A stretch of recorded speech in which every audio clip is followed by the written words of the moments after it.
normally, as a sort of skeptical but not necessarily conspiratorial thinker, I generally try not to chalk up to nefarious intent what can be easily explained by incompetence.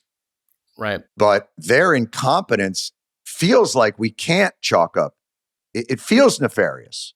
I'll say I think there's a little bit of both. I think that they've clearly lowered their hiring standards for these agencies. They've put Border Patrol in charge of these operations, which is pretty well known as being kind of the was one former ICE person told me.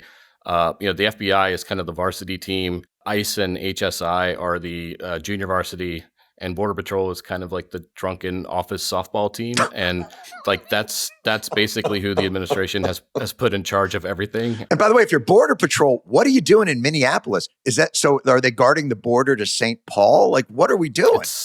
It's mission creep, but it's also because Border Patrol has a long reputation of being rogue, of being extremely abusive, of not having much accountability.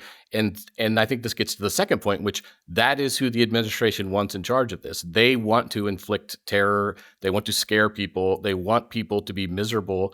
They've flat out said, the reason for family separation during the first term is they wanted people to know that if you come to the United States seeking political asylum, we're going to rip your children out of your arms. We want you to suffer because we don't want you to come here anymore. And if you're already here, we want you to suffer because we want you to leave voluntarily.